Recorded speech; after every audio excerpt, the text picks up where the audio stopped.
Okunu kwembera yaberi yahishenjero ryihanga hakushabiro birara Minister w'ibyo kwerinda n'enshonga zabankazirwanaho Sarah Mateke. Archbishop Kazimba Mugaro akurura kushabira omugenzi ya mugamba wonko omuntu obire natwaza jo mu bantu kandi yashaba abantu kwikiriza enteekateeka za Ruhanga baba bari omunsi nukwe speaker kushoma ebirugiro mu kuchebera omubiri gwe. Crying will be gone. No more burying of our dear ones. It will be jubilation. But meanwhile, we go through all these pains here. We go through them. She was in Mengo Hospital, lying restless. And I was imagining, is this the honorable member of parliament that I know? But that was Sarah. When I saw Sarah lying helpless there, I said, God, maybe this is what God's plan is. Prime Minister yagamba hamugenzi nk'omuntu obire ari omutano kandi obire nayamba abantu.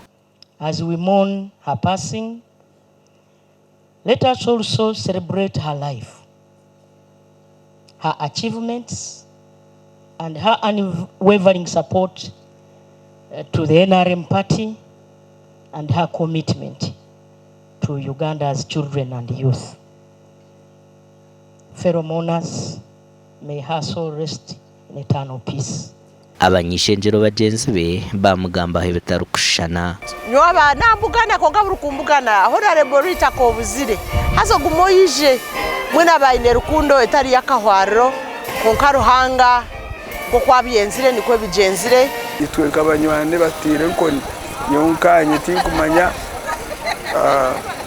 abira minister ko kamenta kumanya ngo ni minister mbe ni ntwaza nawe ko muntu waje waburije abaryo mu kazi ari kwetwara abaryo mu kazi ari kwehekitinisa abiraryo mu kazi wo mwesigwa arukundo murimo gwe abiraryo mu kazi orukunda okwatanisa abantu na no kuba kansoringa. Omubiri gw'omugenzi nugwija kutwarwa mu ishenjerizo bari ya nyenchakare okongera kumugambaho. God be with you till we meet again. Omugani makuru abebembeza hitendekere rya Metropolitan University bachinga emirimo yona okubasaba na staff okwijuka Minister Sarah Mateke ofire.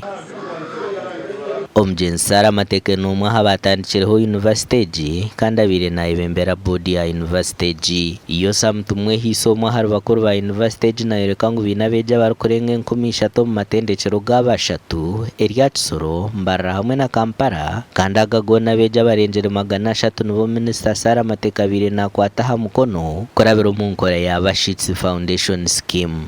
Nehundi kushabira government kugira kuya kutiyamba na munonga abana atari bana bonka kitendekero urebe kwa kumwakwasa twaterraho kwenda abana babasegurizamu nemishomo yabo abeje bayireko kwerarikira bagumize ngo babasa kubonabona ahabwo kufa kwa minister.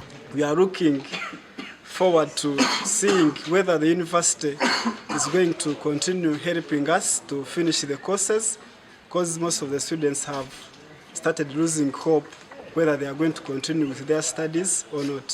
Amakuru agagasha kwa Jimmy Mhumza, Job Namanya na Kate